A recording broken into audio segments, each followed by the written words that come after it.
welcome. This is the All 12 Signs video series for the new moon in Leo that's happening on the 16th of August 2023 at 23 degrees and 17 minutes of Leo. In this video, I will be reading for Taurus and Aries. I do want to just preface, do go check out some of the later introductions that I'm going to be doing. I'm going to be doing a oracle card reading for this new moon, as well as a chakra rebalancing with a pendulum. So those will be popping up. I'm not quite sure which signs I'm going to do them in yet, but do go check them out. If you want to understand a little bit more of the nuance of what's going on, as well as the rebalancing of the chakras, right? So the Leo energy rules the spine and rules our Kundalini energy and our heart space. So bringing in this alignment energy is really great for the beginning of this new moon. My name's Chloe. I work with card divination, astrology, and I channel energies through my body. It's just one of the ways that I channel. As you can see, my hands are moving around right now. This is independent of my conscious thought, bringing in energies from different dimensions to help us heal, help clear stuck energy, and open up portals of connection to the creator energy to get us in alignment with our soul's journey. In these videos, I focus on you. You are the most consistent thing in your life, right? So the reason why I bring this up is because in the tarot and astrology, it can often be about other people and other situations. I see your natal chart as both entirely you, but it's also representative of other people in your life or situations that have happened. And in the tarot, right, court cards can be about other people. So certain cards are linked into love or business or certain things like that. I will focus on you and how this energy is showing up for you. If I get strong messages linked into certain things, I will bring them up, but the focus is on you. Why do I do that? Well, the more that we understand ourselves, the more that we peel back the trauma responses, the limiting beliefs, the social conditioning that we're very influenced by, the more that we get to the root of who we are, the more that we're able to move through with peace and grace, right? The more that we integrate rather than shame, reject, hide, separate ourselves from difficult aspects of who we are and how we respond to things, the more that they become in alignment and change that frequency, right? It's about holding space for these things. Otherwise, if we hide from them and we reject them, they can get really loud. I speak from experience. So I really like to focus on the integration energy and what's showing up for you during this time. I work with the whole house system. This is based off of the Greco-Roman period, the Hellenistic period, over 2,000 years ago. And I work with these traditions as well as my own intuition. Same with the tarot. Means that each sign falls in the whole of a house. I really recommend, for those of you who know your time of birth, to read for your ascendant first. Read for your rising sign. This is the first house. And so all the astrology for all the readings will link into the sign that I'm talking about being in the first house. This doesn't invalidate you looking at any other part of your chart, particularly your sun or your moon, because this is a lunation, particularly the sun, because the sun rules Leo. Just look to where that is in your chart. Look to the sign, whatever that sign is, look to the house that it's in, the themes of that house, and apply those themes to the messages that come through. It's as if that sign has now moved to the first house, but with all of the themes of your natal chart, right? So that you get a fuller understanding, a more holistic understanding of how this transit is affecting you from every different direction. I really appreciate your time and your energy, everybody. Thank you so much for the love and support. It means a lot to me. Welcome new viewers and welcome returning viewers. It's an honor and a privilege to read for you all. Be good to yourselves, be good to those around you, and most importantly, be well until we meet again. Taurus rising. How you doing, Taurus? As I said in the introduction, but I'll repeat again for those of you tapping into the Taurus energy and it doesn't fall in your first house in your natal chart, look to what house it does fall in, what themes of that house, and apply those themes to the messages that come through. It's as if that Taurus energy with all of the themes of your natal chart have now moved to the first house. In general, Taurus and Leo energy square one another. This is regardless of whether it is your rising sign or not. Squares are an aspect of Mars. They can bring about conflict, drama, and frustration. Winning at all costs. Why is this? Well, it's a 90-degree angle. So you've got two energies butting heads against one another. Try doing this at home and push really hard. There's a lot of pressure there. And so there's two fixed energies. So they kind of both think that they're right. And that's one of the difficulties that we get with a square, as that's where the conflict can kick off, the drama, the winning at all costs energy. all of these things, if they do show up in your life during this new moon, bear witness to them. They're often very useful tools. You know, things may get triggered in order to help you see what needs to be worked on in the next part of the cycle. New moons are starting a new cycle. We're instigating a new energy for the next 6 months. It can also bring up triggers and difficulties where you're like, I don't need this in my life. I'm okay with it. I'm moving through it. And it helps your body integrate anything that you may have been working on over the last 6 months and realize, oh, no, you're a different person now, right? So these things can turn up, and as I said, be mindful of them. This is just how the energy can turn up. It's also about friction, right? Squares are a high manifestation energy. They are a hard aspect. Can often mean that we need to jump over a few more hurdles in order to get things going, but it is a very powerful high manifestation energy. Why is that? Well, we need friction to for this linear 3D reality time frame construct that we are very consciously aware that we're in to exist. Without friction, atoms wouldn't rub against one another and therefore create time and space. So it's a very, very powerful aspect. And so yeah, this is a new moon that's instigating something quite big and bringing things into manifestation.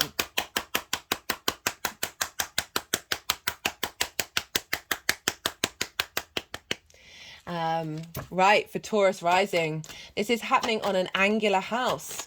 Okay, so angular houses are 1st, 4th, 7th and 10th. They are the pivot points of your chart.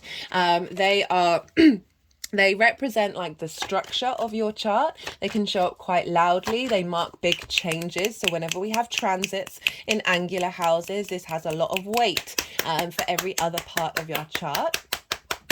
They also represent squares and oppositions, right, and conjunctions. These are all hard aspects, and these can really show up quite loudly.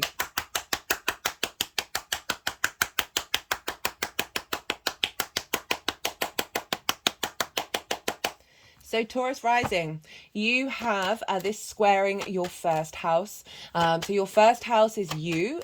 This is how you embody your sun or your moon in your actions and your deeds, depending on if you've got a day or a night chart. This is also your body, your appearance, your vitality, your character, and often how other people see you, because they see the lens in which you embody your internal space through your actions. And you have Leo over in your 4th house. This is the house of roots and foundations, ancestors, past lives, lineage, your parents, the roof over your head, and your private life. Okay, so this is affecting a new journey in the fundamental foundations of who you are.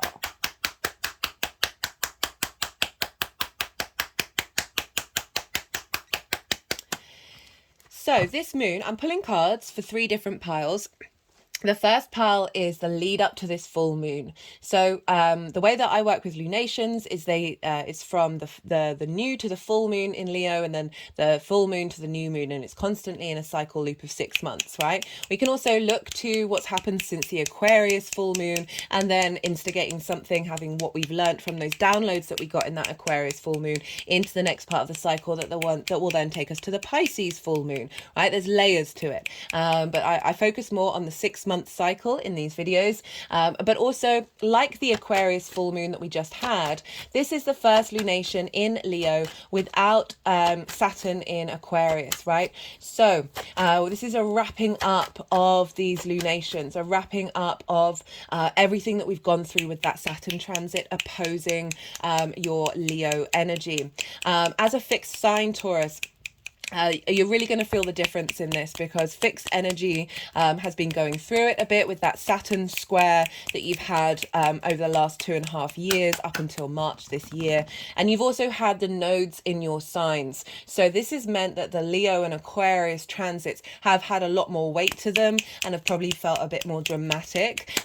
Now we've shifted gears, both in terms of Saturn and in terms of the nodes. So there's a real shift and change of integration of everything that we've been going through with all of those squares and oppositions that have been happening in the fixed sign energy. So there's definitely a sense of relief and a sense of transmuting that energy and moving forward. So the first pile is about everything that we've been working on, not only since that full moon in Leo, which is over in which was on the 5th of February this year. The date's in the description box if you want to go and check that out, and maybe go back in time and look to see what was going on there, what was coming up, and what have you been working since. But also, as I said, everything that we've just been integrating. The second pile is for what the energy of the moon is coming in, what's it drawing down into the earth, and then the third pile is how this energy is manifesting moving forward. Right, it's a new moon, so we're instigating a new cycle. This is when the moon is its most receptive because it is its darkest. We're getting the light of the sun, the clarity of the vision and direction feeding into the moon at the time, and so this is instigating a new 6-month cycle, free of the nodes and free of Saturn, of how are we moving forward. And so this is what's coming up for this one. Well, as I said, this is a new way of embodying your roots and your foundations. With the 4th house, we deal with a lot of ancestral work, whether that's blood ancestry or soul ancestry. And often we get a lot of support around this time, where we've been clearing out with the balsamic phase and the lead up, which we've been transmuting issues that we've been working through and releasing and changing that energy and shifting that energy. And so not only do we hold energy for ourselves and our own personal journey in this 3D incarnation, but we also often have soul contracts that we signed up linked into our lineages. And this new moon is a time of starting a new chapter, of a clearing out of soul contracts that have we've done what we've needed to do, and now we're moving forward and sort of liberating certain parts of us from that weight. And you know, it's my opinion that our souls have signed up for these contracts, but even if they're difficult, right? So when we transmute energy through ourselves and we break the cycles, and we operate from our individual heart space, that's liberating not only our own space, but those who have come before us who may not have been able to achieve that. So we're helping clear that energetic field, where there might be some stuck energy, some resentment, some frustration, and this is helping clear out that energy from the past, that's then opening up new pathways to the future. Venus is here, so she's doing her own thing in the sign of Leo. This is the first time in 8 years that she's retrograded in Leo. If you've not watched the Venus transit series, I do recommend it. One of your rulers is Venus, Taurus, so she's going to be having a bit more of an impact on you, especially as this is in an angular house, and so very independent energy that's been helping you re-navigate how you walk with love in your home space, in your foundational space, and really emphasizing this desire for you to open up that heart space and be able to vibrate that outwards. The 4th house is the roots of your chart. It's the darkest part of your chart on the day that you were born. So it is really that underground space, that foundational space, that Venus is starting a whole new 8-year cycle of value and appreciation of that, of being able to have your heart be open in that home space, right? And we have a lot of trauma in the 4th house because it is linked into our parental figures and ancestral work that we're clearing out, as well as a lot of support, right? Don't get me wrong.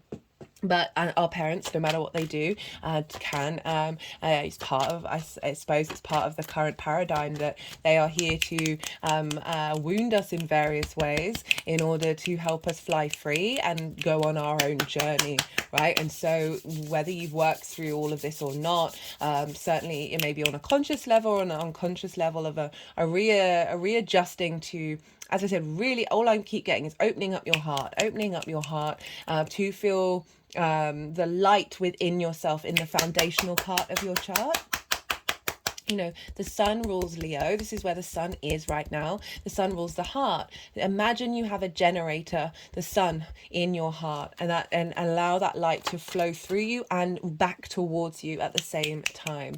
Okay, so we're getting a new way of understanding how we move through our private life, a new way of understanding our relationship dynamics with parental figures or various traumas that we may have had in our foundations that we're clearing out and transmuting that energy to serve us in the next part of the cycle. And this is all squaring you, so this is big manifestation energy of with this redevelopment in your foundational space. This is going to help feed the way that you embody yourself and move through the world from a place of love, from a place of strength, from a place of vitality. What else? Okay, let me talk about the chart. So I'm going to talk about some of the aspects that are going on with this lunation. I have done a collective reading where I break down the astrology in a lot more detail and get some collective messages come through, and very independent energy. I'm not going to talk about all the aspects. Do go check out that collective reading, but I'm going to talk about some of the main key ones. So this moon, other things are going on in the sign of Leo. As I said, Venus is there. She's retrograde. She's now a morning star, which I talk about in a lot more detail in that collective reading. Morning stars rising in the morning before the sun, having been an evening star where she rises in the evening. So we're now more yang day orientated. It's still just past the midpoint of the retrograde. We've got the Kazemi that's happening on Sunday, where we're getting a lot of downloads. So this new moon is now integrating those downloads that we've got around the Sunday time. We may have got them beforehand and afterwards. And now Venus is a morning star, so she's looking forward. She's rising before the sun, so she's kind of ahead of the game, but she's still retrograde. And I really like that we've got a retrograde Venus for this Leo moon. We're going to have a retrograde Mercury at the time of the Virgo new moon. Retrograde energy helps us find depth, helps us find nuance, and is able to help us be able to navigate and change our minds and be able to find new possibilities, new creative ways of engaging with those planets. And so with this Venus energy, she's a very potent morning star. She's just getting going on her journey. She's just had all those downloads, so there's a real sense of strength, of the vitality, of the connection with the information that she's holding in this fourth house. And this is now allowing you to then integrate that change over the next 6 months with this very powerful Venus. And she's doubly powerful because she's trine Aries in Chiron, right? So Chiron's the wounded healer, and it's often helping us reveal wounds that we may not have been able to see and be able to sit with them and find the medicine and be able to navigate with wisdom our understanding of this. And you have Aries in your 12th house, your hidden house, your house of mysteries. And so this is a very, this can be anxiety and depression. You can find this not very accessible energy. There's also a lot of magic here. And with this trine with Chiron, I really feel like it's really embodying love in that hidden part of who you are. We get a lot of trauma responses and limiting beliefs from our parental figures, from stuff that we're holding from different lifetimes. That this Chiron trines are an aspect of Jupiter, is providing wisdom and support and elevation and cohesion. So a deeper understanding, a deeper knowing of that hidden space that is going to facilitate you being free in your foundational space, right? You being able to move with more grace and ease independently in your private life. And finding more love in your home, right? Or leveling up whatever love you already do have. So that's a really powerful aspect with Venus. We've also got 2 asteroids in the sign of Leo. We have Black Moon Lilith is conjunct the sun and the moon at 24 degrees. So she's very, very close to this sun and the moon. If you don't know about the Lilith mythology, I really do recommend going and checking it out. She's a very, very powerful energy. She's been a bit of a scapegoat for people who don't conform to society's norms. She's incredibly independent. In a nutshell, imagine being told you can't do a thing by somebody who is allowed to do that thing, and you go and have a chat with that person. You say, hey, can you explain to me why I can't do this thing? And that person goes, no, it's just how it is. So Lilith wants to have a conversation, wants to be equal, wants respect in dynamics, however that shows up. And when, you know, that conversation is blocked, and when it's limited, and when you feel like, well, this, there's the brick wall is so high, I'm not going to be able to even slightly be able to take this out brick by brick. I mean, some of us can, like, it's all relative. But this is kind of her energy is like, right, I'm going to go. I can't be myself around you, and you're not giving me a good reason, and you're not treating me equally. So why would I want to spend time around this energy, right? She's very independent. And it's very empowering. It's not about being rude. It's not about being selfish. It's about acknowledging that there are some situations that are blocking your light and blocking you. And this is now helping clear and start a new cycle, navigating away from those blockages. And the reason why this is particularly significant is because Lilith, the sun and the moon are square Uranus over in your sign. And so Uranus is incredibly independent energy. This is the card that I use to bring in the Uranian energy. And Uranus is the oddball of the solar system, simply because it is different to all the other planets in two very fundamental ways. One, its axis. All the planets' axes are this way up, apart from Uranus, which is this way. And so its north pole points towards the sun, and all its moons are retrograde. So we've got that retrograde understanding of intuition, of knowing what to do in order to disrupt the energy that is blocking you from being able to be free, right? That's what Uranus really embodies. It wants you to be as comfortable as it is being different from the crowd, right? Very innovative, very inventive energy that comes from Uranus, because Uranus is able to think against the crowd, think against the grain, and act on it, right? It can be very disruptive though. Okay, so your Uranian energy can come along and shake up your life if you haven't tended to the tension that is in your environment that is blocking your soul's journey, right? It happened to me. My whole life blew up. I'm forever grateful for it, even though it was incredibly disruptive at the time. So this energy is quite packing a punch, right? It's packing some weight. Okay, I should stop saying punch. It's packing a weight. And I call the two phrases that I use with Uranus are path clearer and breaker of chains. So it helps us move with more flow through our lives eventually, like after the chaos is settled. Depends on your chart, depends what's going on. It's not always this. And it helps break us away from authorities that have bound us. I always say with Uranian energy, with transits, always tend to those things, and then you start to co-create with that Uranian energy rather than Uranus having to focus on the initial disruptive part. Okay, but it's squaring this energy. We had a square with Uranus on the 5th of February with the Leo full moon. The date's in the description box. And that was a sort of, we're really re-enhancing this Uranian energy in the Leo energy. So maybe go back in time and see what was going on there, what was completed, what was coming up that you knew you had to integrate into the next part of the cycle. And now we're starting a whole new fresh cycle with that, with this Leo new moon. And you have it in your first house of how you embody yourself through your actions and your deeds, your vitality, your creative, your vitality, your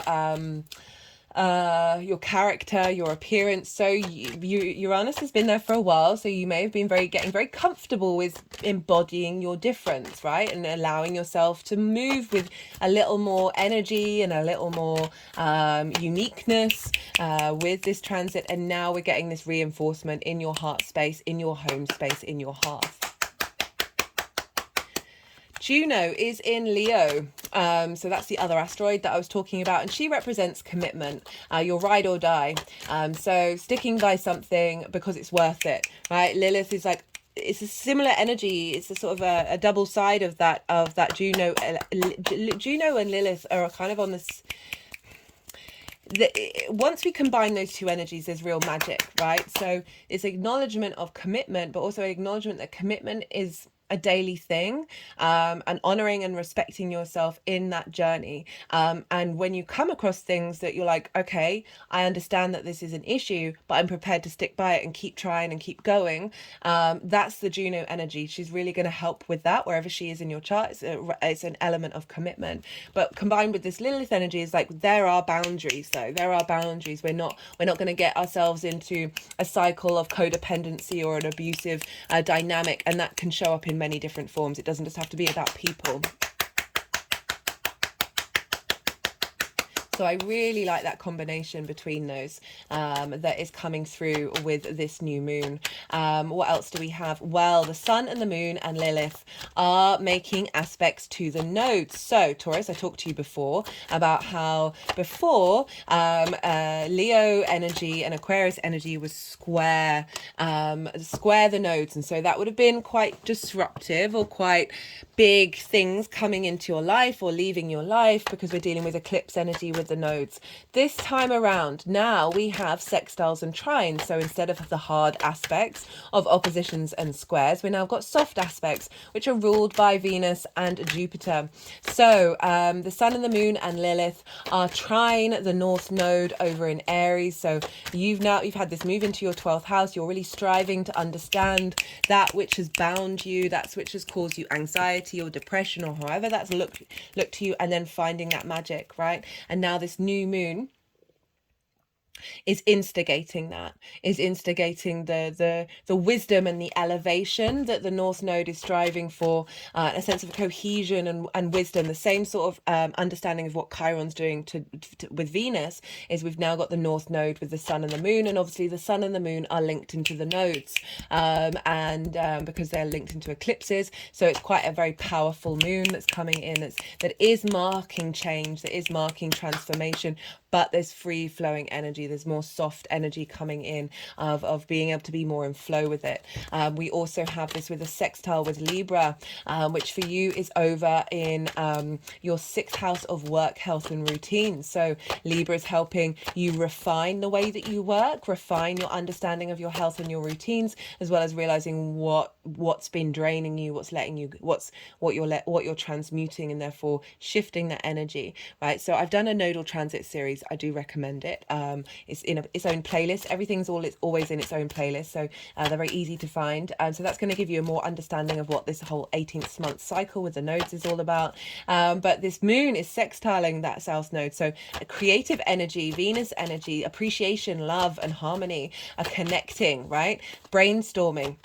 So this is when we're two different elements and two different modalities are operating from the same space. They're both yang, day and nature. So they're able to incorporate all those different elements, fire and air, as well as fixed and cardinal. So we're instigating whatever that south node cardinal energy is instigating in how you work and how you operate, that is now feeding into this new moon, of bringing out creative ideas on this new journey that you're instigating from your home life, from your private life. So there may be a sense of you spending this is initiating a new development in your foundational space that is going to facilitate the way that you work. Perhaps for those of you who work from home, this is really activating a new dynamic where you are refining what it is that you do from your home space.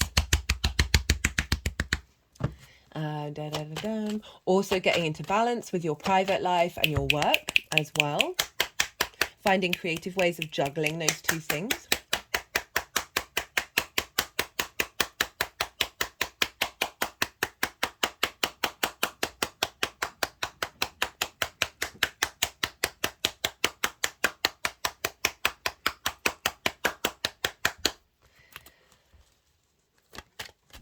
Right, what else did I want to say?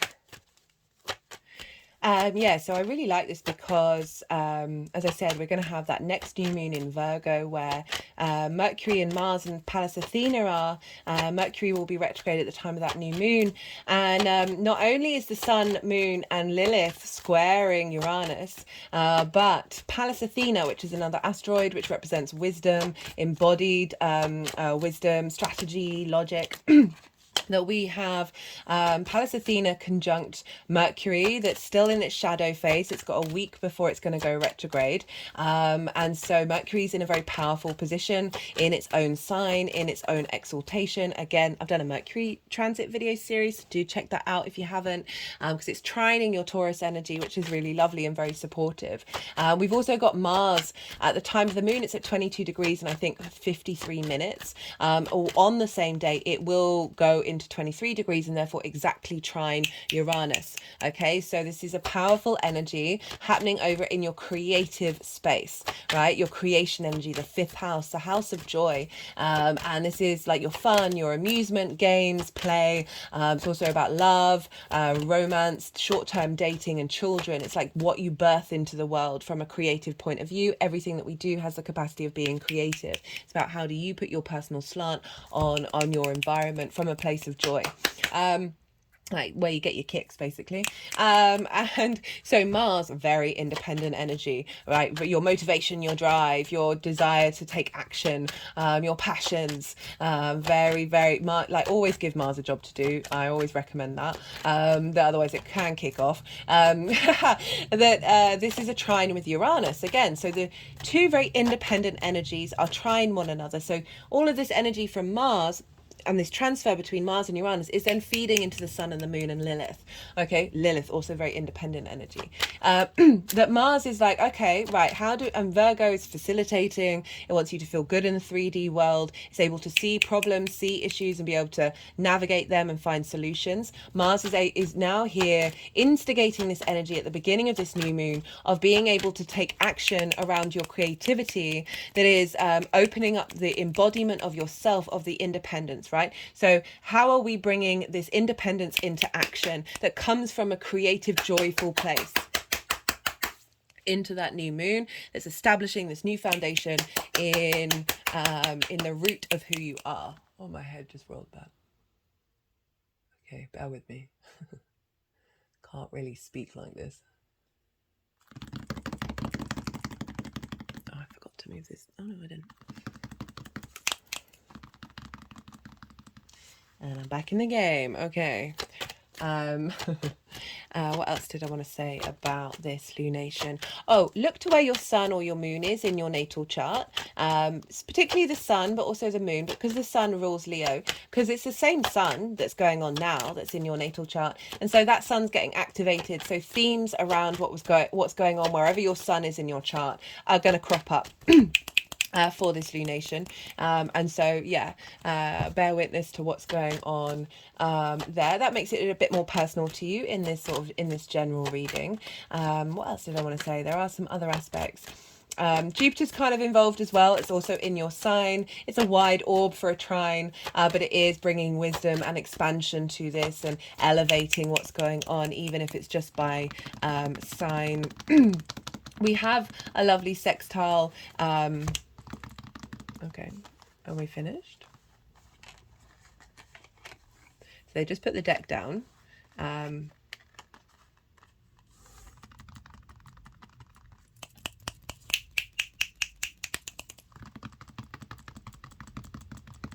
Just waiting to see if they want to pick the deck back up again. Okay. I was going to talk about this aspect with Vesta over in Gemini, which for you is in your second house of your values. And Vesta's a really important role of this Mercury retrograde. It's one of my favorite aspects that will be happening on the day of the retrograde, on the day of the new moon in Virgo. And Vesta represents devotion. I talk a lot about the mythology in that transit series, so do go check it out. But in a nutshell, she represents devotion and sanctity and sort of dedication. And so wherever Vesta is, you're being called to dedicate yourself and really tend to that inner flame within you wherever that's showing up. And that's showing up in your second house of your values, your resources, how you make your money, how you manifest in the world, the things that you care about. And this is sextiling this new moon. So Vesta's calling on this energy. Yes, you be independent, but be in devotional practice to your values, and how you make your money and how your resources in the world. So making sure that the strengthening of this foundation is in alignment and in harmony, and connecting and valuing the fact that there is this honoring of how to value yourself over in the second house.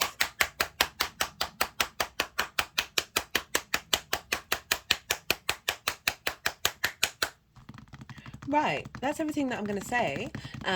So you just have the Yang Day action side of the reading, the extrovert, the go, go, go, the stimulation, the action based. And we need our action as well as we need our rest. So now we're heading into the yin night rest side of the video. You just had a fair amount of information. So now there's a time to let that all digest and integrate into your unconscious space.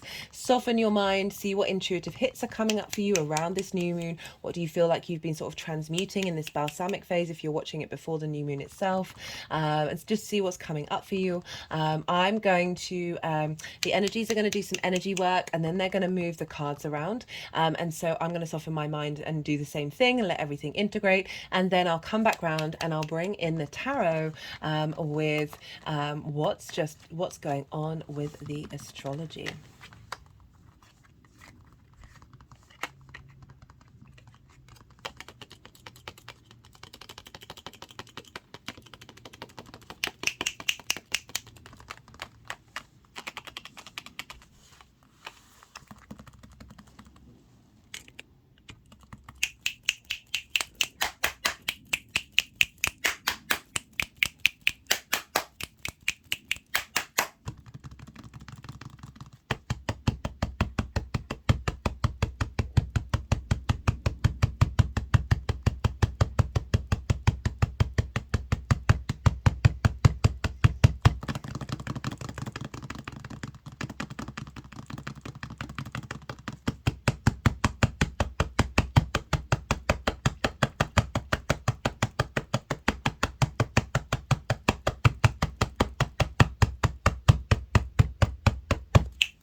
They're just moving it over my third eye.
Okay, so for the lead up to this new moon, as I said before, this is kind of stemming from the full moon that we had in Leo on the 5th of February, as well as bringing in the themes, the bigger themes that we've been learning with the opposition of Saturn in Aquarius that is now no longer. Okay, so you had Saturn over in Aquarius in your 10th house of your career and your life purpose. And it may have felt like there's some restrictions around that if things haven't quite been able to get going, maybe a sense of authority had been bearing down on you and you hadn't felt free and you hadn't felt being able, like just a real sense of a tightness around your ability to express your life purpose. Saturn does that in order for us to, are we going to commit to something? Have we been able to establish strong foundations within ourselves in order to take this to the next level? Right, difficult as it was, where the lessons that have come through have been quite phenomenal. And so you've got the Four of Cups and the Ace of Swords. So let's bring this back into the Leo energy of really cultivating a sense of gratitude, a sense of abundance, a sense of appreciation.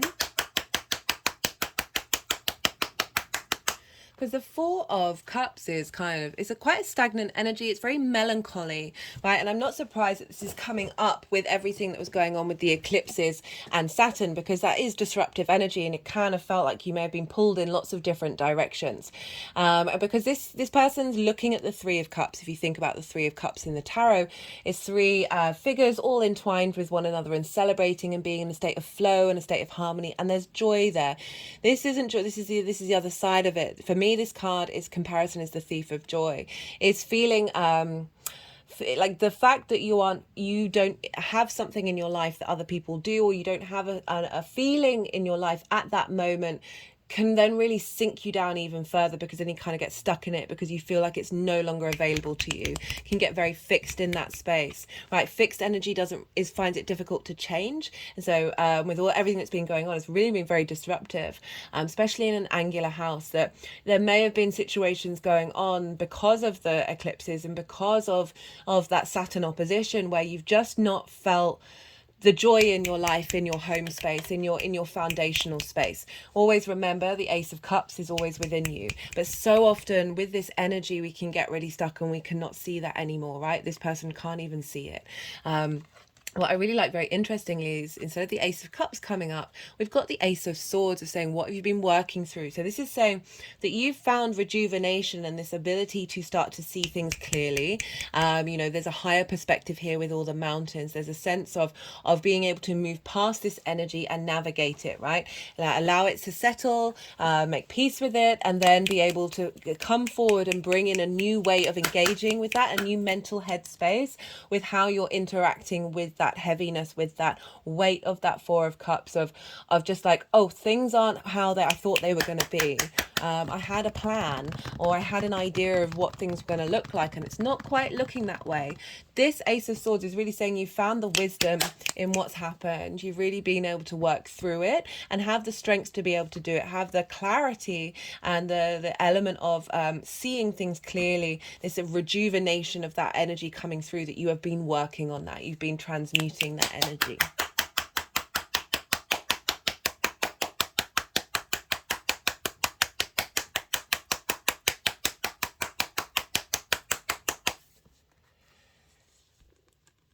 So we've got the Knight of Pentacles. This is for the moon itself. We've got the Knight of Pentacles. We've got the Hermit. Where's Judgment wanting to go? What are we doing with Judgment? Are we putting Judgment on the top? Okay, cool. And then we've got the Judgment crowning. So this energy is, I really like this for the foundational space.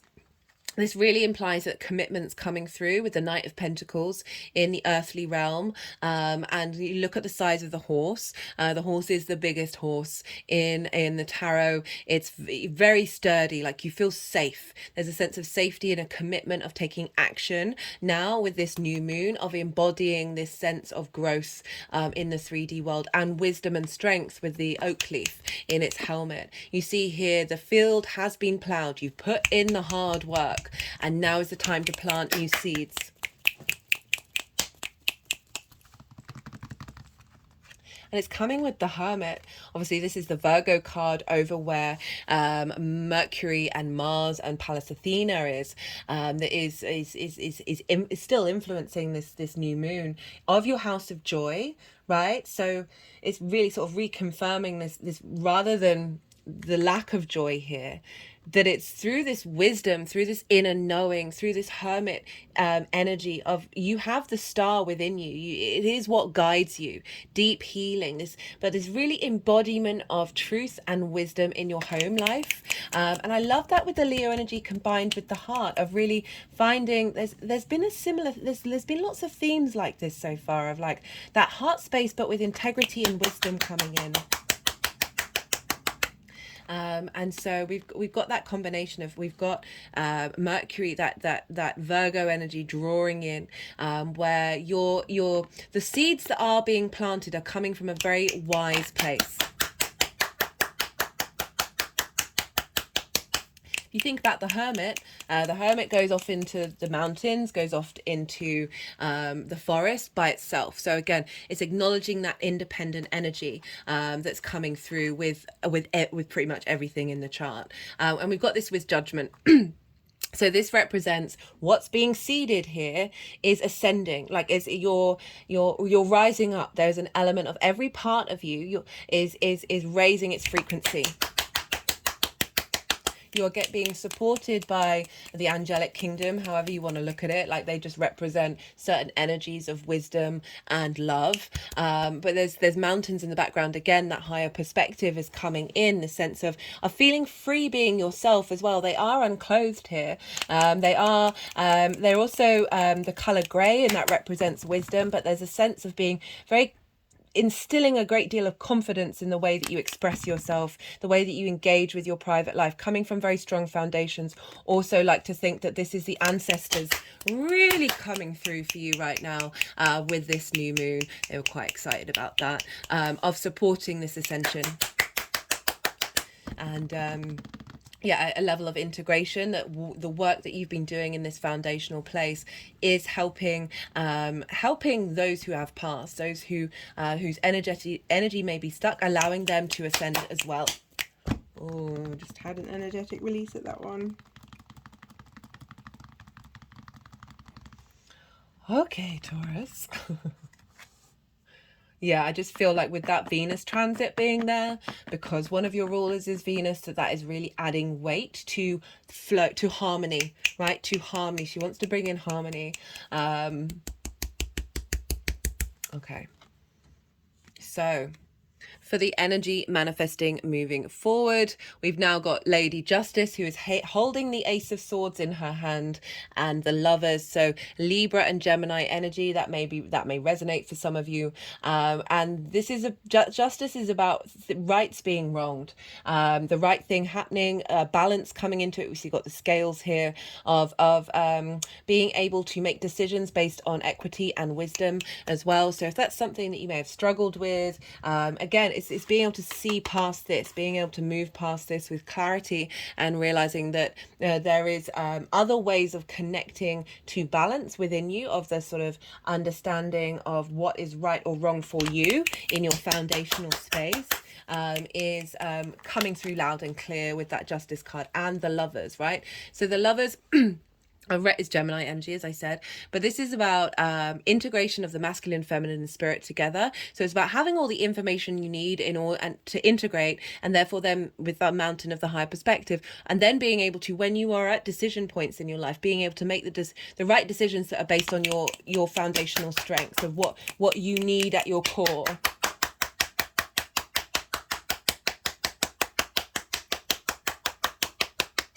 And how to embody that. For some of you, this is bringing about peace and balance with the people that you live with relationship dynamics that you have in your home life.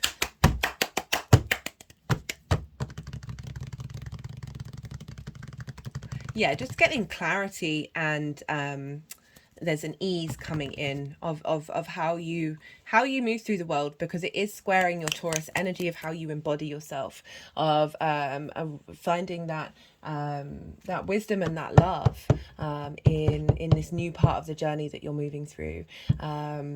It may be for, if some of you have difficult home situations, that this is coming into balance, that whatever is passing is transforming into a space where justice is being brought to bear. There's clarity is coming through, and how you navigate based on your internal sense of justice as well. In your internal justice compass really being in alignment, so you're able to then make the decisions that you need to make when you hit those crossroads in your life, because your foundational space has leveled up, and therefore you are able to see things clearly.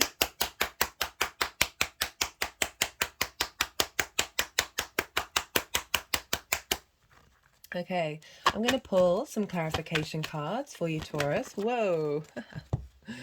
Parenting.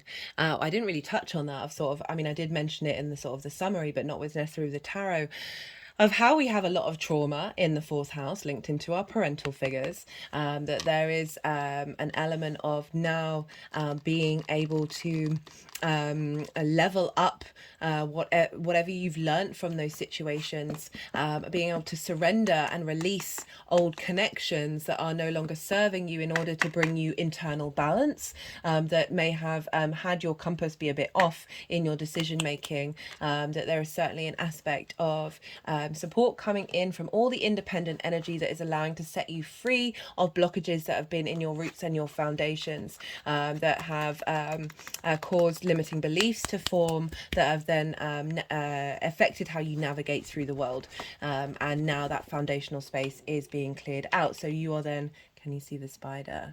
So the spider turned up in the Gemini video, and there she is again. I think she's making a web, very delicate. I'm going to try and take a picture after I've done these recordings, because she's beautiful. Right, so you being able to be the parent to yourself, right, and be able to love and tend to your foundational space with strength and with character, that you are, it's not neglected anymore.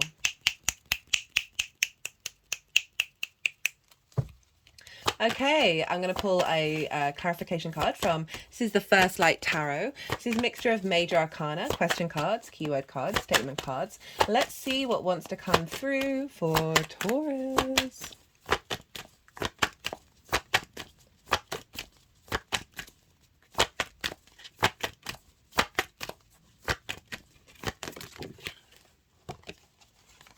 We've got the moon. This is Pisces. This is phases, mystery, instinct, discovery. So discoveries of balance, of discovery of that inner justice within you, that inner taking care of yourself and making sure that that is in balance with the way that you embody yourself. Also discoveries from ancestors, from past lives, that are going to be sort of entering contracts where there's an exchange.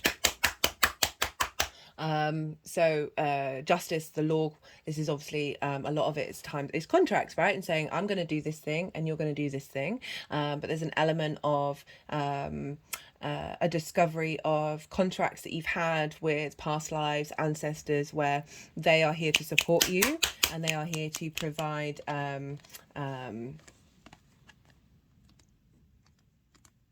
they are here to, I don't know what they're trying to do here.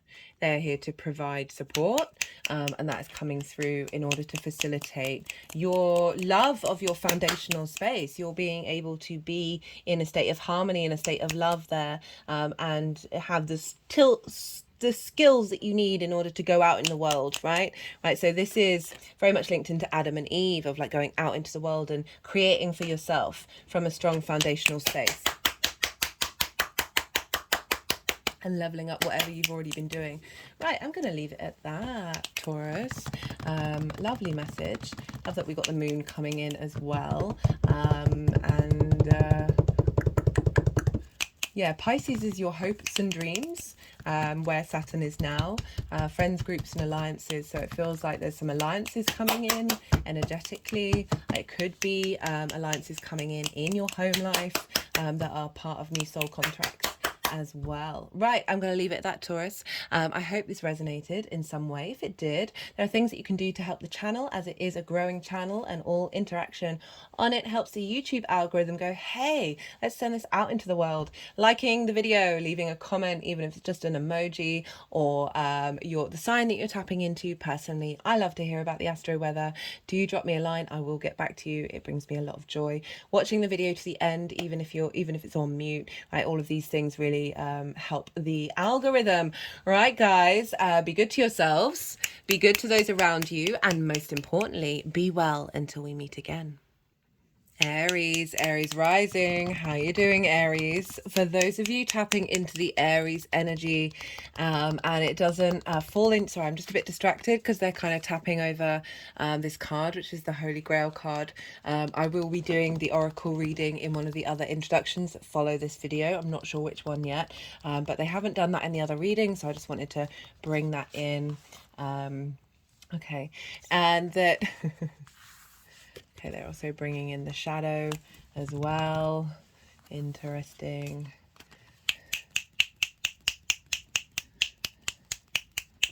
So the Holy Grail card says, inner discovery, finding sacredness, you are what you seek. Okay, Aries. Okay, right, so what was I saying? For those of you who have who are tapping into the Aries energy, but it doesn't fall in your first house in your natal chart, look to the house that it does fall in, the themes of that house, and take those themes and apply them to the messages that come through. It's now as if that Aries energy of your natal chart has moved to the first house, but with all of the themes that are in your chart. Take what resonates, leave what doesn't. In general, regardless of whether Aries is your rising sign or not, Aries and Leo energy trine one another, right? So trine is an aspect of Jupiter. Jupiter is a benefic, right? This is called a soft aspect. It's free-flowing energy. Why is it free-flowing energy? Well, you are both yang day in nature. So there's three different things that the signs can, three big things in common that the signs can have. At the bottom is the yang or yin, the yang day or the night yin energy. So that's kind of the nature in which those signs operate. The second one is the element, and then the third one is the modality. So with a trine, we have you are both yang day in nature. Fire and air are yang day, so you've got something in common, like your fundamental way of the way that you express yourself in the world is in common. You are also the same element, so you're both fire, right? So it's a real easy transfer of information between the two signs, but you're different modalities. So Aries, you are cardinal, you like to instigate, and Leo energy is fixed energy. It maintains that which cardinal energy instigates. So you're bringing these different modalities together in order to find inspiration, elevation, wisdom, a sense of cohesion, a sense of knowing. Let me move this down, I always forget. A sense of knowing, a bringing together of that to make a whole. And so with this wisdom that comes with that sort of deeper understanding of something, because you've got so much in common, you're able to kind of get to the nuances very quickly about what the energy is trying to teach you.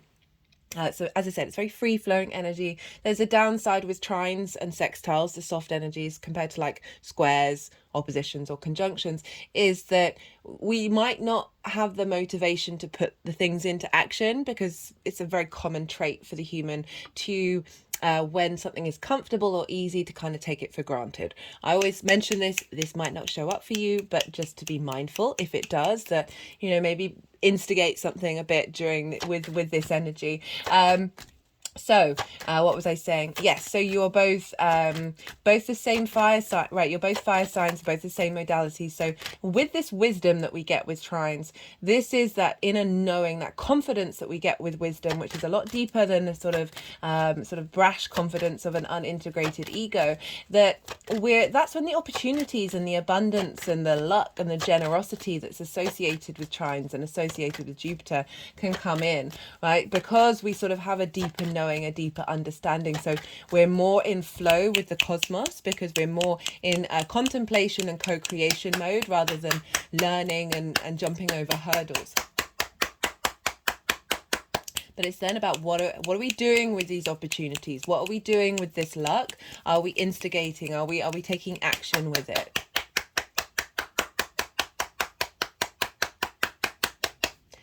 Aries rising, you have Leo over in your 5th house.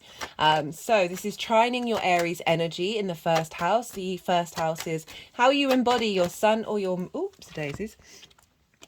How you embody, let's just see if they want this one.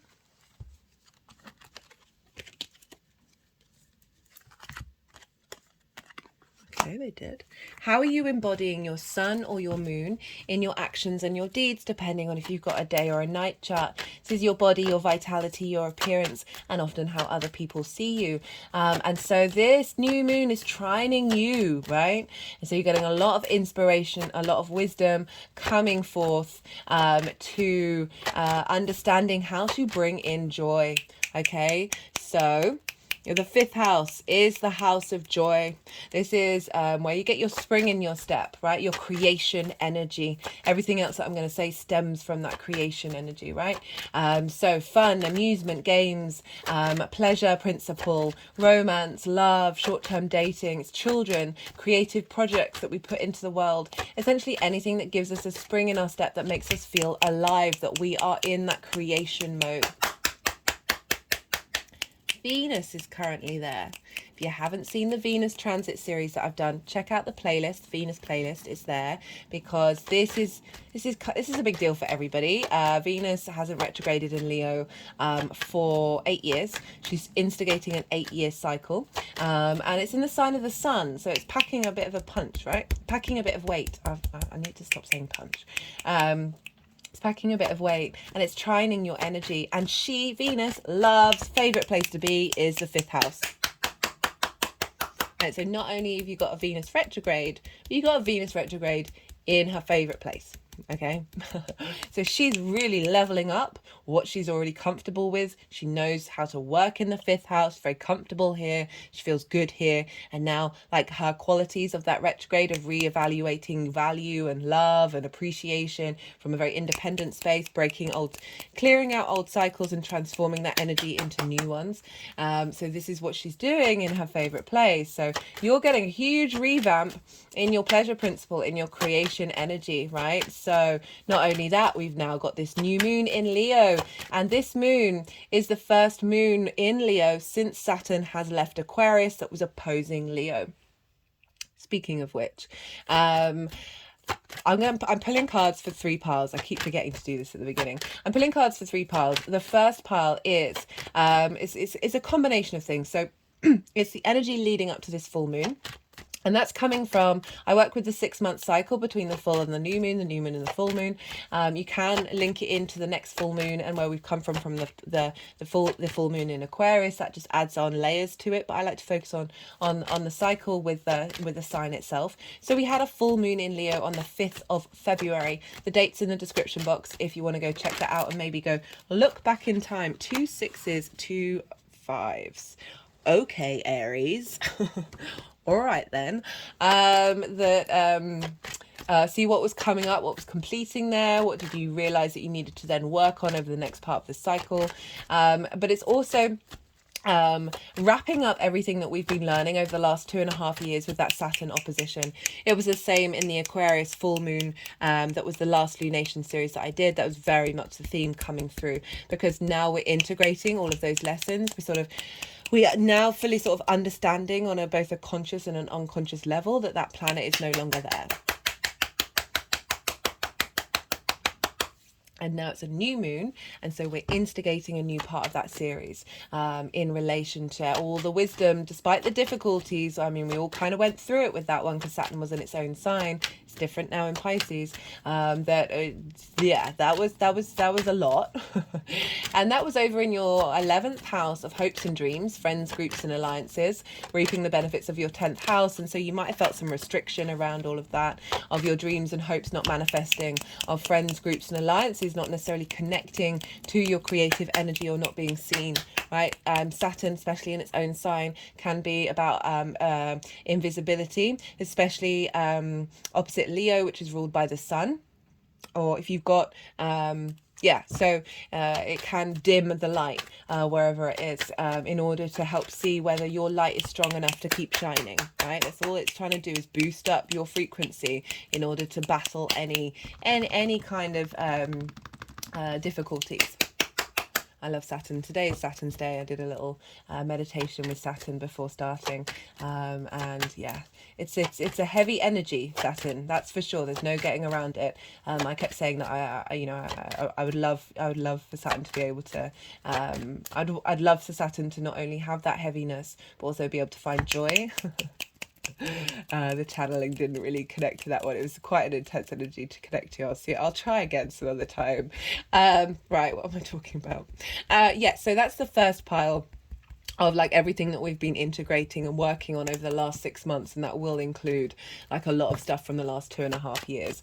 The second pile is the energy of this moon itself, what's being instigated, what we're seeding at this time, and the third pile is how this energy is manifesting and moving forward. For those of you who might be watching this after the event, it doesn't invalidate the messages that come through. It doesn't mean that you're missing out on it, yeah, it's always still available.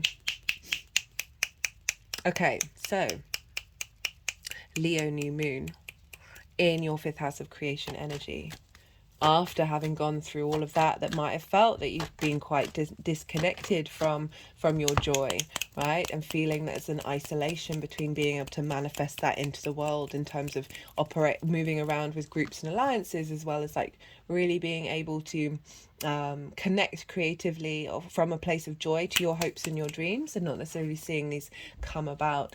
And so we've been working through a lot of that and a lot of frustrations potentially. We'll see where the cards land. Having worked through a lot of that, and now we've got this really beautiful, incredibly independent new moon popping up, right? Really trying to liberate us and liberate our heart space.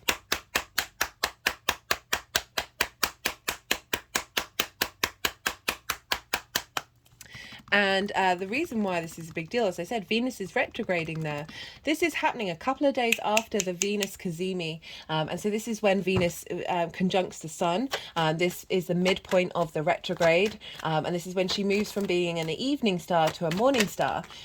So there's an element of a shift in gear that's happened of, rather than cultivating and looking to the past and going over things and sort of getting context and nourishment and strategy. Now Venus is a little more future orientated, a little more action orientated, of like, how are we implementing this? How are we figuring things out, and with the eye on the future rather than the eye on looking back on what are we letting go of, what we transmuting. And so she is now a morning star at the time of this new moon, and so there's a lot of potent energy feeding into this moon, linked into our heart space, into this reevaluation. But what I really like about it is she's still retrograde. So retrograde planets, retrograde motions help bring us depth, help us bring nuance, help us bring a sense of being able to admit that things might have not worked, and being able to find new narratives and new dynamics in the way that we express ourselves, right? Giving us that time of pause in order to then, when we do express that energy, it is coming from a deeper level. And so we have this infused in this new moon. We've also got it in the Virgo new moon, when Mercury's going to be retrograde at the exact time of the new moon. Then it's going to go station direct on the same day. Very, very powerful moon coming up. And I love that we've got these retrogrades having quite an impact on these two new moons. After the back of the downloads coming in from the Aquarius full moon, really giving us that space to be able to integrate moving forward.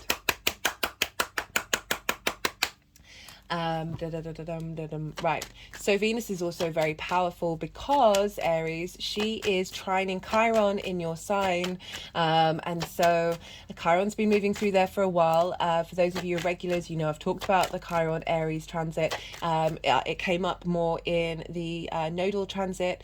Aries, if you've not seen it, there's a playlist, go check it out, because it is happening in your sign. Or if you've got big energy in Aries, it's going to be it's impacting all the Aries, but so all of you go watch it. No, only for words. What am I saying? Yeah, so we've got a trine. So I talked about that trine already with the link to your first house, and now we've got this trine between Venus and Chiron. Chiron is the wounded healer. There's an element of going through life with certain wounds and finding deep wisdom from them. And I love this trine with Venus because she's wanting to bring harmony, a sense of appreciation and value of how that manifests, and really being able to find creative ways of navigating navigating and coming up with ways of working with that wound, that is actually providing nourishment in the 3D world and nourishment with your joy. Okay, so allowing any wounds around the sense of self and how you embody yourself being harmonized by this Venus energy of finding wisdom and elevation with that, and a sense of confidence rather than a sense of lack. Okay, so Venus is pretty powerful with this. We've got other stuff going on. We have 2 asteroids in the sign of Leo for this lunation. We've got Juno, who's over right at the beginning degree. She's at 0 degrees of Leo, and she represents commitment. You'll ride or die, right? So really being honoring and committing to something is a very strong energy with Juno. And we've also got, I don't know if you can you see her? Oh no, I think it's above the camera. There's a spider right here, so about this far away from the camera. She's been playing quite a nice role. Sorry, I'm trying to figure out there. Right there. Anyway, got quite a few spiders on here.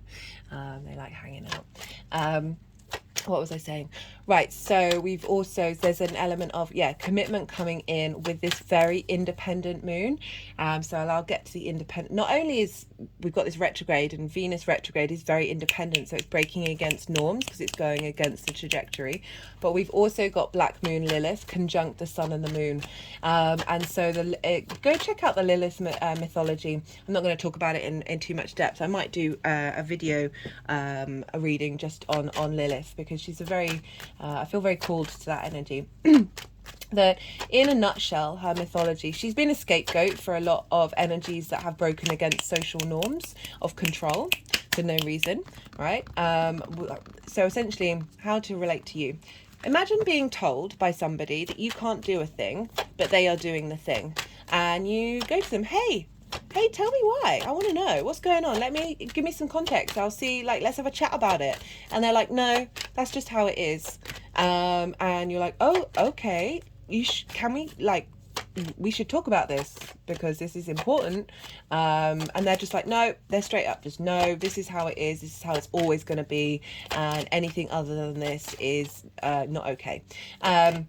So Lilith wants to be treated like an equal. That energy wants to be, there's equality, there's respect, there's honor. There's also the acknowledgement of individual journeys and expression, and wanting to have that conversation and wanting to say, hey, let's have a chat about it, but not getting anything back in return. And right, sometimes we can come up against those walls that are so high that you're like, oh God, this would take several lifetimes to be able to navigate through this one. And sometimes in those situations, it is about packing up your bags and leaving and going and living your life, right?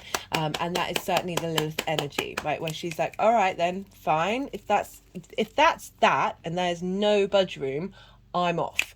Right, it's very, very independent energy, and this is conjunct the sun and the moon, so that is feeding into the moon, and being governed by the wisdom and vitality and clarity of the sun in its own sign. So a very prominent sun for this lunation.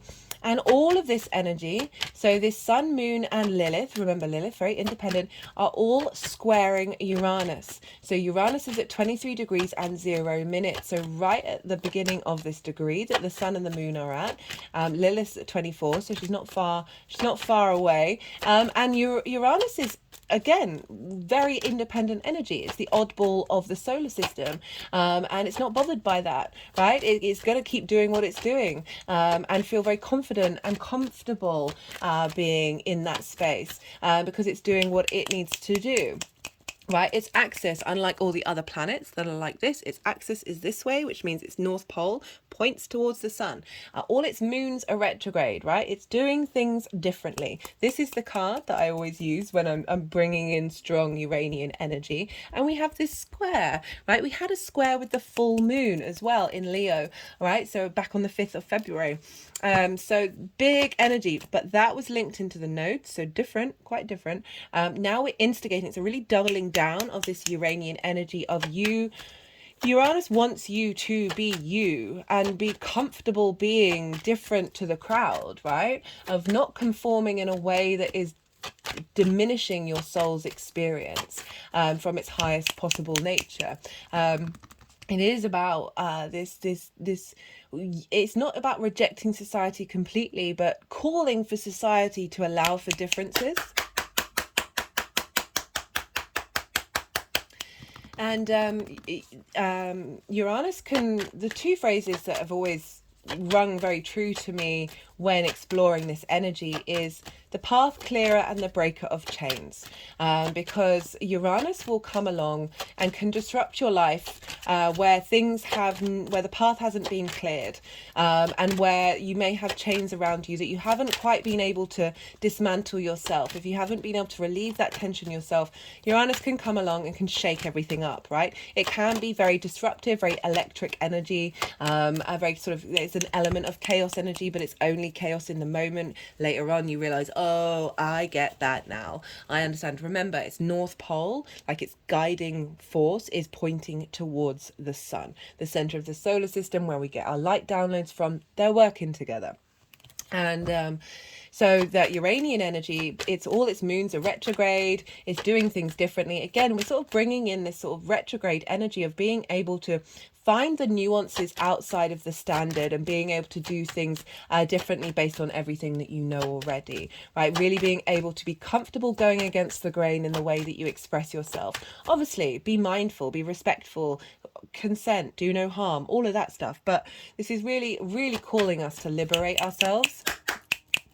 Uranus is sort of the rebel, the inventor, the maverick, like of really being able to sort of break those boundaries, break those cycles, and create space for us to walk through that. So the fact that this is square, which is nearly exact, is same degree, is happening on the day of the new moon, with Lilith involved here as well. And there's other stuff going on. I'm not going to talk about all the aspects. Go check out the collective reading where I break down in much more detail. I also, Aries, this might be more relevant, that I break down the stages from the Aries new moon hybrid eclipse that we had this year, and each stage since then of the build up of what this is all working towards, right? Which is sort of a deeper soul integration in this lifetime. That my hands just got over my heart chakra. That what was I saying? Very independent energy, squaring, right? Squares, aspect of Mars. You know about Mars, Aries, don't you? It's one of your rulers. Now, squares, 90-degree angle, right? Try doing this at home and push your fingers together, right? So there's a lot of tension there. There's a lot of pressure. It can be conflict, drama, and frustration and winning at all costs, because we're dealing with the same modalities, Taurus and Leo, fixed, especially fixed, very stubborn. I say that as predominantly a fixed sign chart. I value my mutable Virgo sun so much. What was I saying? That those two, the signs that are of the same modality, so cardinal, fixed, mutable, can think that they know best, right? And this is where the sort of the drama and the conflict comes up. If this happens around this new moon for you, bear witness to it. Realize that there are so many teachable moments in these things, even if like you're like, what on earth is going on? I've certainly felt it in the lead up, like a lot of way more explosive stuff has been going on than it has done recently. So we've got very electric, very disruptive energy with a very hot sign, Leo, very fixed energy, both of them. That when conflict comes up, it can help teach you of what you need to work on with this new moon, right? So what's the next stage? What have you missed? What isn't quite sitting right that you might not have been able to see? This can come up during this new moon. That's helping you with that. It can also bring up stuff where you're like giving you situations where you're no longer triggered by it, and so your body knows that that's complete, that part of the cycle, and then starts activating new cycles with this new moon. It's also something that doesn't trigger you anymore, or maybe triggers you a bit, but you then behave based on everything that you've been working on, which is then again allowing a sort of a level of completion in that part of it where we're now integrating that energy that's really embodying it. And if this, you know, doesn't, obviously these things don't have to show up, but if they do, just be mindful of it and realize like this is usually the universe really trying to do you a solid to help create a 3D situation with sort of more mental or emotional or spiritual journeys that we've been on. It's trying to create a sort of a tangible reality that you then show that you are integrated on a fully 3D level. Just going to pause for a second because I've got a little bit tickle in my throat. The other side of the square is friction, right? So this is a hard aspect, as I said, ruled by Mars. So sometimes there's a little more hurdles to jump over in order to get things going. But hard isn't necessarily a bad thing, right? It's all how we look at it. That without friction, we wouldn't, this 3D linear time frame construct reality dimension that we're very aware that we're in wouldn't exist, right? So without friction, we wouldn't have atoms rubbing up against one another, creating time and space. So hardcore manifestation energy happening with this square, instigating this is being seeded into this new moon. Regardless of what intentions you're setting, this is getting implemented, right? And you have Uranus over in your second house, right? Uranus and Taurus are both there. And so this is your resources, right? How you value yourself, how you value the things in your life, the skills and resources you have in order to make your money and manifest in the world, right? So this is strong manifestation energy between your creation energy and the skills that you have, between the way that you find joy in the world and how you value yourself. Like wherever you're at with those things, you are now instigating a new independent growth level with those aspects. Love it.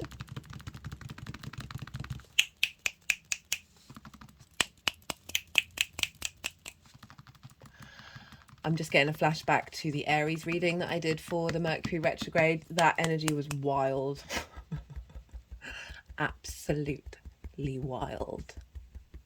So if you, I can't remember why. I just remember being like, whoa, this is different to all the other readings. That was pretty intense. I think it's because like really acknowledging the fact that you've got Saturn in your 12th. Saturn loves being there. You've got Venus in your 5th. Venus loves being there. And you've got Mars in your 6th at the moment till the end of the month. And Mars loves being in the 6th. So you're getting a lot of support with this nodal transit. Speaking of the nodes, so the sun and the moon have been making let me rewind. We've had the nodes in Taurus and Scorpio for the last 18 months. They've now shifted into your Aries and your Libra energy. So during the previous nodal cycle of Taurus and Scorpio, any transits in Leo and Aquarius would square the nodes. This has meant that those transits and the lunations, especially the lunations, could have been very sort of disruptive or very sort of big energy. It's linked into karma, right? Like big eclipse energy. I say like big. That we've moved past that. Like we don't quite have that same disruption or frustration or difficulties, whatever it is. We've come out the other side. Saturn also has left Aquarius. So the fixed energies in your chart have now sort of breathed a sigh of relief. Okay, they've just gone, now we can integrate. Okay, so we do the integration after the squares. We need our rest and our action. And now the Leo energy is making soft aspects to Aries and Libra.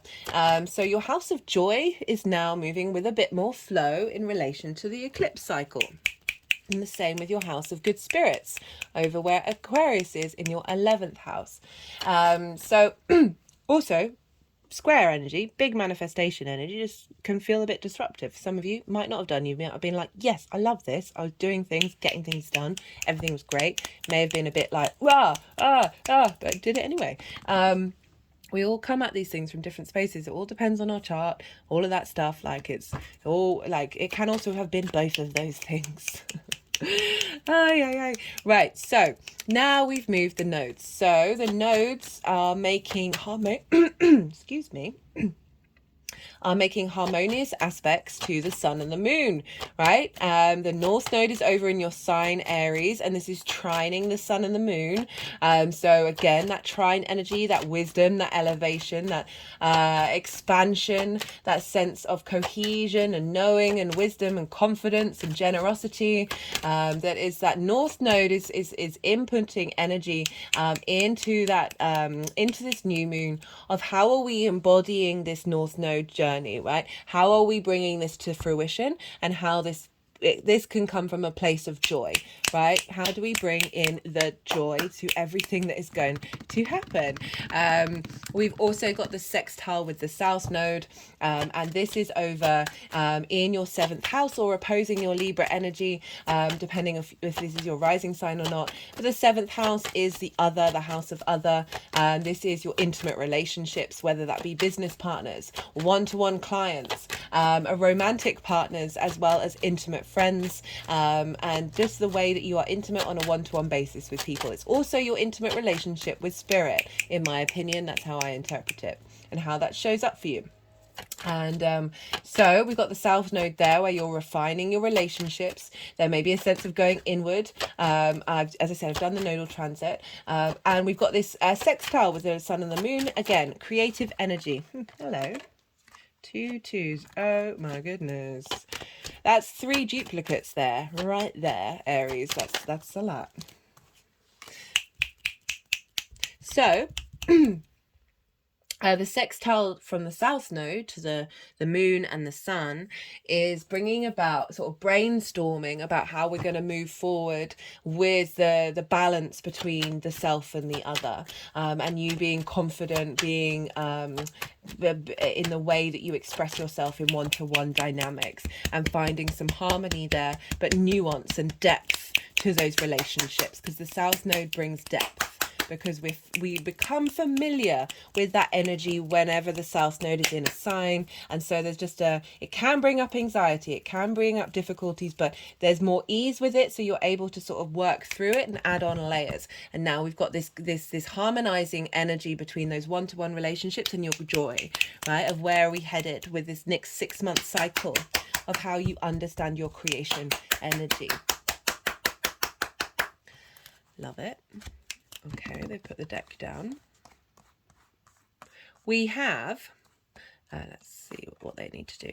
We've also got another major aspect that's happening on this day, and this is the trine with Uranus and Mars. So as I said, Mars is in the 6th house in Virgo, your house of work, health and routines. Mars loves being in the 6th house, and now it's trining Uranus. We're not going to have another trine with Mars and Uranus until Capricorn, till the end of January, actually. It might not when it's in Capricorn. And this is, again, independent energy on independent energy. Mars, your motivation, your drives, your passions, your actions, the thing that has your blood pumping, gets you out of bed in the morning, and it's in a house that it really likes being in, and this is trining Uranus. So Uranus is more kind of like, I'm gonna help you feel confident doing this independent stuff, right? And Mars is like, okay, well, how are we putting this into action in the sign of Virgo, right? How are we finding out the details and facilitating and streamlining this to embody this in the way that you work in your life, right? It just doesn't have to be about work, but how do you take action and work through the world with this sense of ease and flow and facilitation, and finding the momentum and the ability to do those things with the skills that you have, the resources that you have, and your sense of true value in what the skills have to offer and how you embody that in your day-to-day. So lovely trine energy seeding into this new moon. It's instigating all of this from your house of joy of like, all right, let's bring this joy on the rodeo.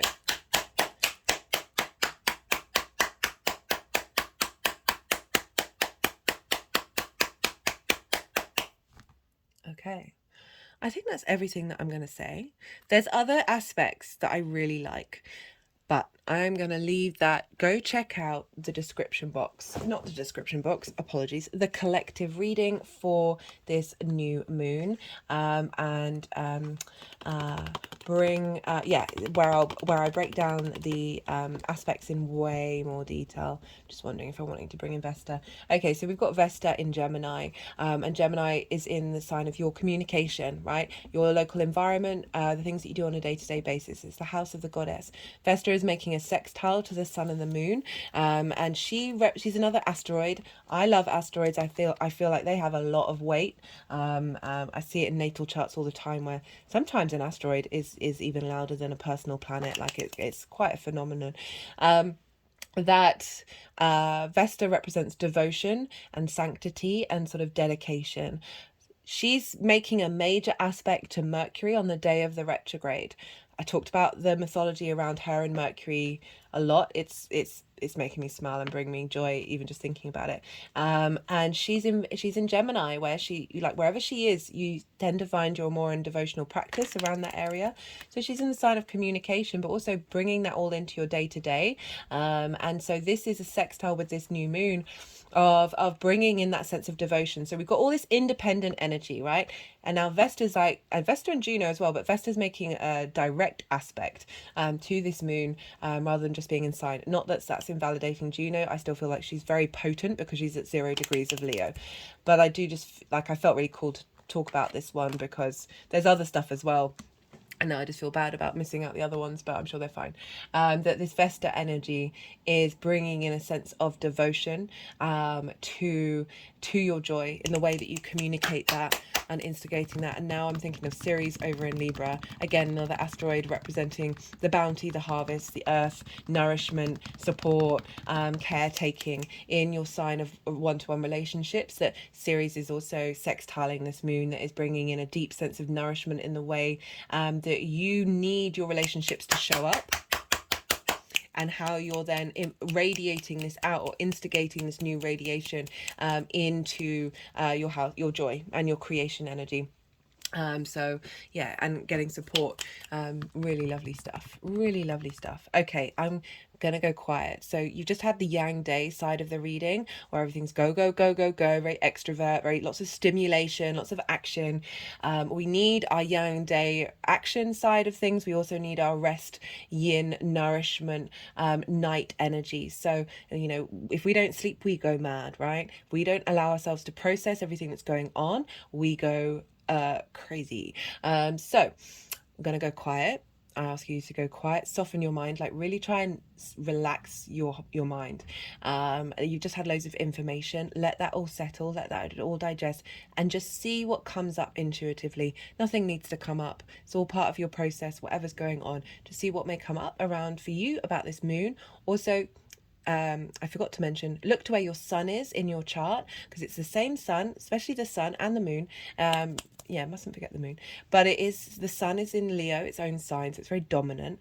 So look to where the sun falls in your chart or your moon, the house that it's in, and those themes are going to probably crop up for you on a personal level to help you sort of integrate how this is showing up on for you, rather than just a general reading. So I'm going to do some energy work, and then the energies are going to put the cards into 3 piles, and then when they finish doing the energy work, I'll come back round and I'll incorporate the messages from the tarot. I nearly said the tower. The tarot is the Mars card. You are ruled by Mars. That are linked into everything that I've just said and all the astrology. So allow everything to rest and settle.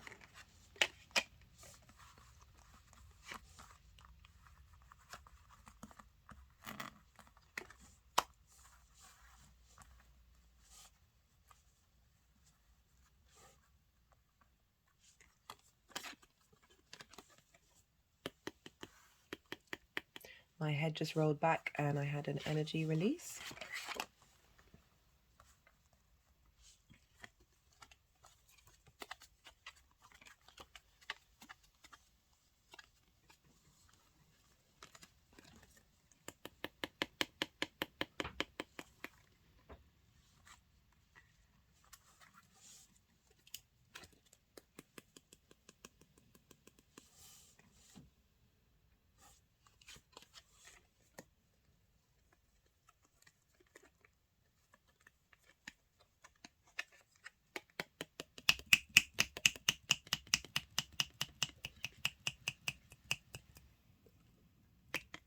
And again, head rolled back and again, energy release.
Okay, Aries.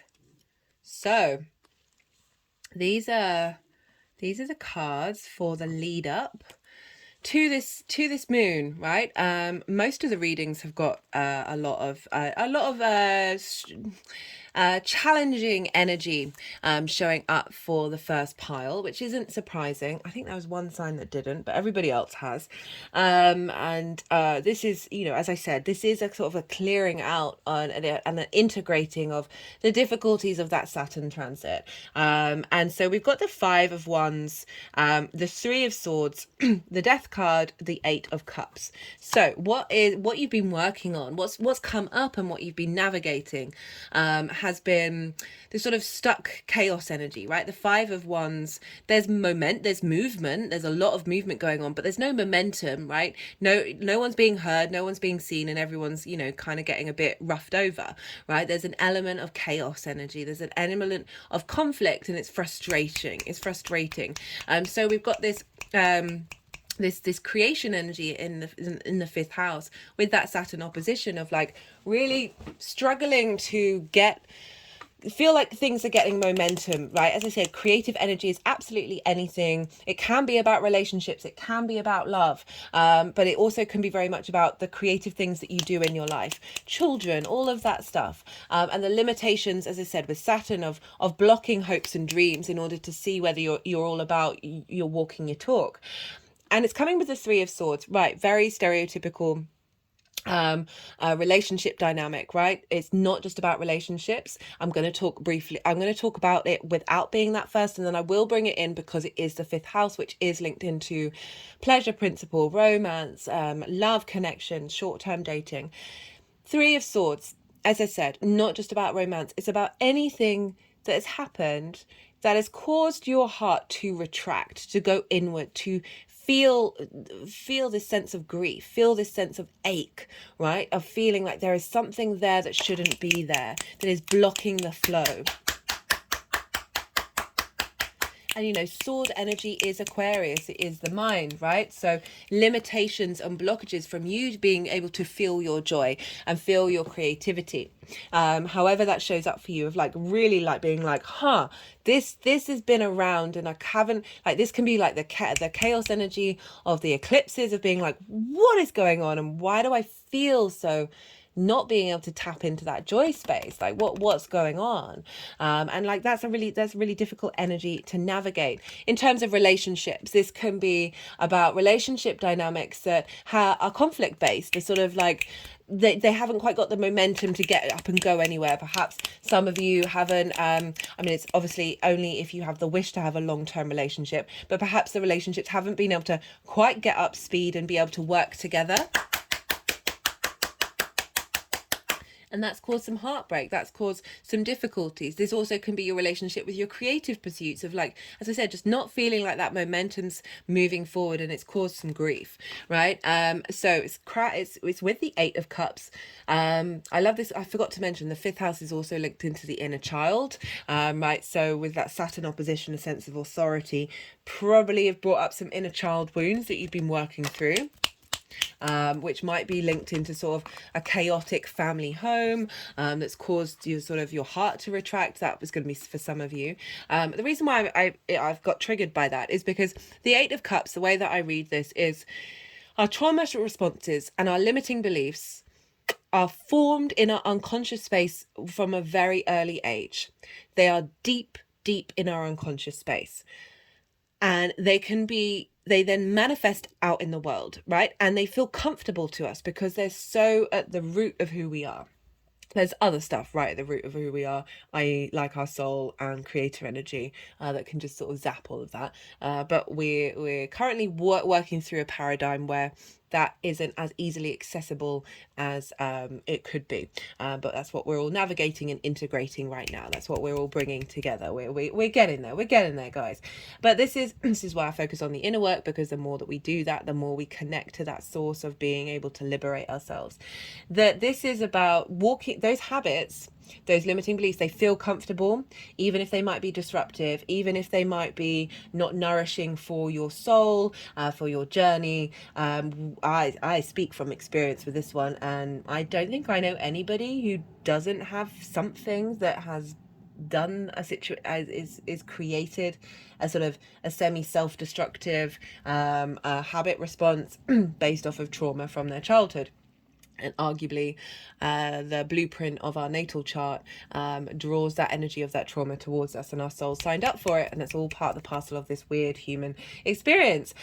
Anyway, this is about leaving behind something comfortable, and for me the loudest point is trauma and limiting beliefs, which is why I was thinking about the inner child, of like that inner child not being able to see things clearly, and then and not feeling seen, and therefore not being then those response mechanisms get really loud, and this is like the moment when you're like, no more, I need to leave this, I need to go on this journey. It may be difficult, right? It's difficult delving into trauma. It's difficult about digging into the unconscious space. Some of us, it's almost impossible to do that because we can't even remember what happened, right? Or we find it really triggering. In those situations, I would always recommend something like breath work, something like a yoga practice, a qigong practice, where you're clearing your energy field that's stuck in your body, rather than going down the mental route. Because sometimes when we go down the mental route, remember, this is water, right? This is emotional connection.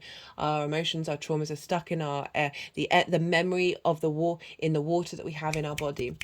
What was I saying? Yeah, so some of us, talk therapy or talking through that with your mind can be really traumatic. I would put in more physical practices first before instigating that, or if that is a difficulty, and feed yourself nutrition, all of that stuff, in order to start going on that journey, and in order to change your perspective, right? There's a whole holistic way of operating with trauma. And so this is about going to climb a mountain with courage, right, in the color of red, and in order to get a higher perspective. So there's an acknowledgement that you've been doing this, right? You've been working through this. You keep trekking on. And we've got this with the Death card and the Knight of Swords. Okay, so they're just wanting to do something with the Knight of Swords. So the Knight of Swords is really good at cutting through things. The Knight of Swords is really being able to bring us truth, right? It's so like the speed at which the horse is going is faster than any of the horses. Like that knight is committed to bringing us truth. It's like charging off. Like it doesn't care about it's not caring about its own welfare. It is like, they need to know this, they need to know this now, and embodying that, and like a desire for us to embody that truth, like charging in. So it's coming with these two cards of saying you've instigated a journey where you are navigating a new embodiment of how to look at these things, how to work with these things, and there's on this journey, right, you've sort of like, something's happened, and there's something's a momentum, a movement very quickly has just gone, right, okay, no, right, this is what we're going to do, and we're going to commit to it.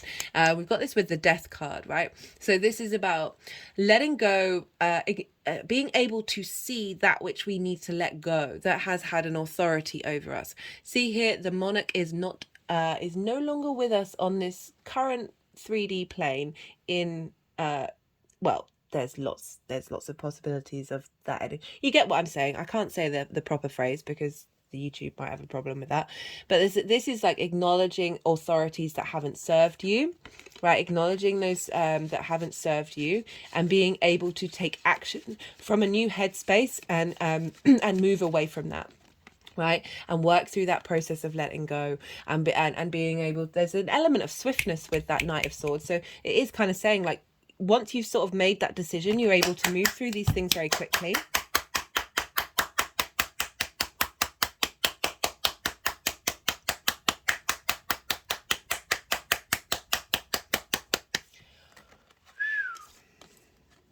So that is for the lead up, right? So this is what you've been working on. This is what, like, everything that may have been revealed to you around on the full moon. You're like, okay, right, how am I bringing this into practice? How am I embodying this? The knights, they embody their element. They embody their thing that they have, that they're using, and they're taking action with it. With that knight, with that Ace of Swords of like the truth, the clarity, the sort of the sense of a new way of engaging mentally with these situations, with these dynamics that are helping facilitate transformation. Okay, for the energy, what's coming down on the moon itself, what's being seeded at the time of this new moon? 5 of Cups in reverse. So how many fives was that? 1 5. Right, so now we've got the second 5. We've got 2 2s.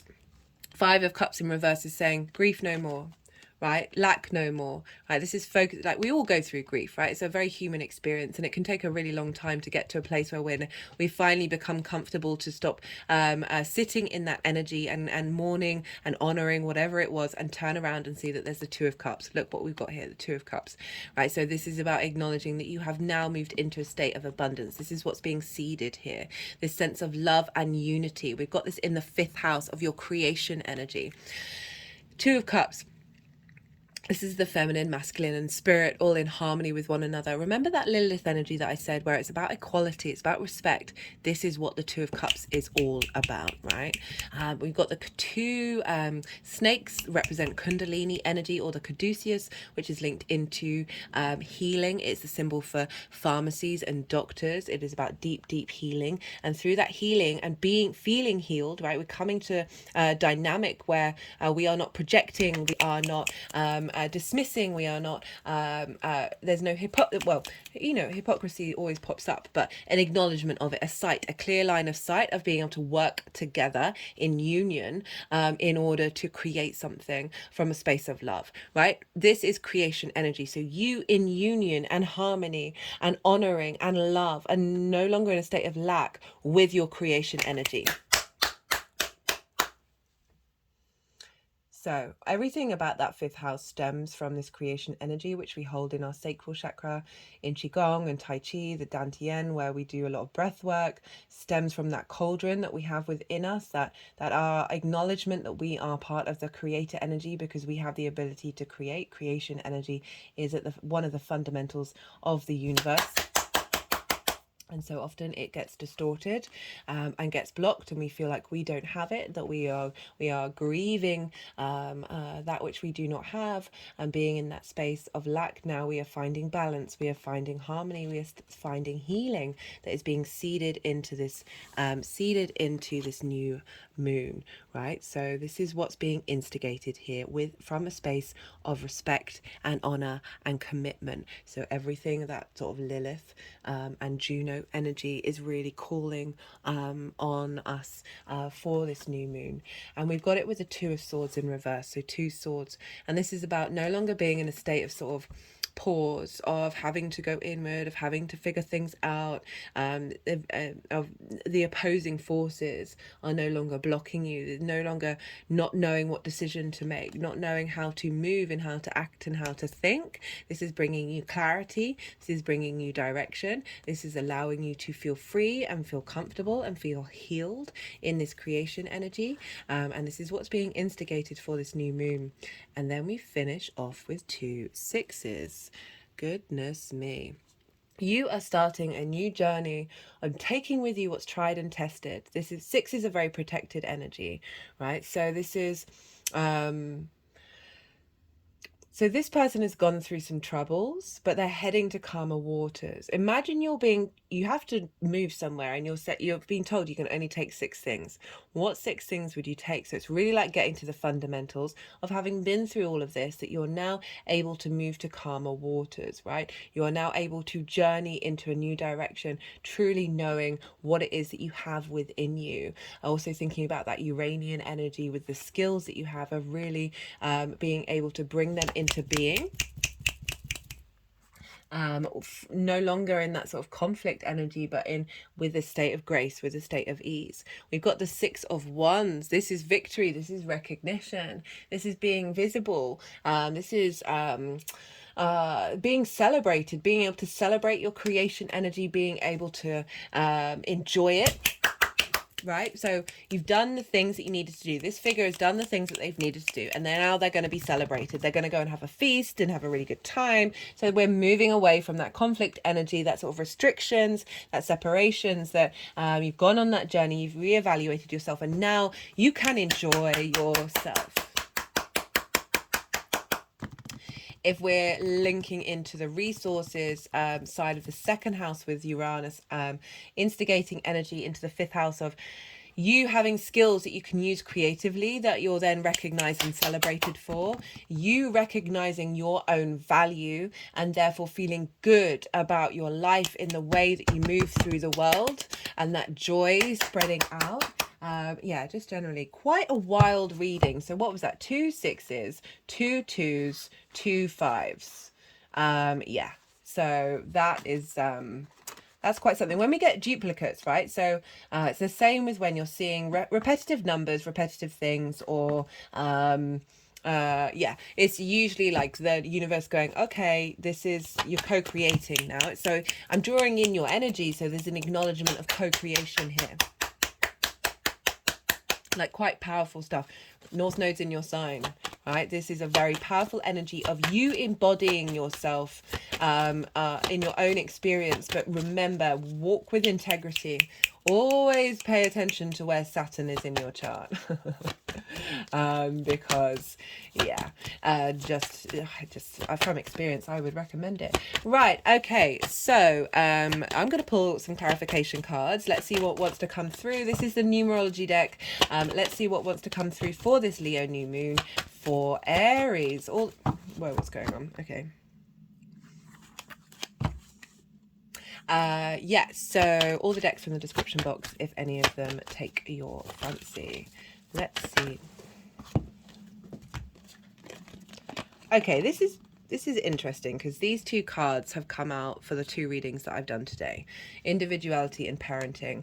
The parenting's coming up. I very much feel of like really tending, got rebirth at the bottom of the deck, really tending to your inner child and anything that's been blocking it. You've got Chiron moving through your first house that has been helping you find the wisdom in your expression of self from the wounds that you may have felt from being able to express your individuality and there's a grounded energy here with all this earth energy that's really helping us be mature in the way that we express ourselves from our heart. It's not about not finding joy, it's about finding that balance between that nourishing element as well as the fun and the joy of everything.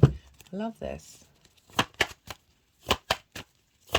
Some of you might be linked into children, right? The fifth house is linked into children with that parenting card of really being able to develop a way of fostering individuality in the children that you have, as well as your creative outlets that you put out into the world, of just really being very mindful and respectful parents, parental figures, that is helping children in your life, or whatever that represents, be able to express itself, perhaps your individuality, your inner child be able to express itself freely in a way that isn't bound by what may have been blocked by things that people have said in your youth, right, and limited your ability to tap into yourself.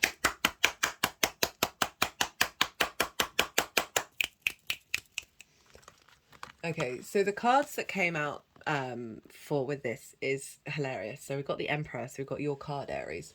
Order, logic, stability, purpose. So my head has just rolled all the way back. Bear with me. It's quite difficult to talk like this.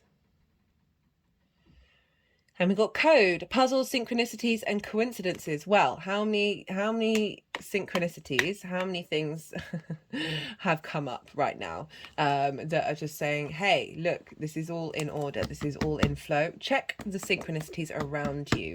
Again, another 5. Check the synchronicities around you and note what it is you're doing at the time to give you clues. If you say you don't quite know what path you're on, or how to navigate, or you've got questions and stuff, always bear in mind when those synchronicities come up is usually when you are in co-creation mode. You are more there's a sense of balance coming in rather than being dominated or not tapped into your source energy. Right, okay, Aries, I'm going to leave it at that. That was wild. If you enjoyed this in any way, shape or form, like the video, leave a comment, do all the things. It helps the algorithm push all this information out there for this growing channel, and it would mean a lot to me. On a personal note, I love to hear about you, about the astro weather. I will get back to you. It's one of my favorite things. But do what feels right for you, Aries, as always. Be good to yourself, Aries. Be good to those around you. And most importantly, my hand has just gone over my heart chakra. Be well until we meet again.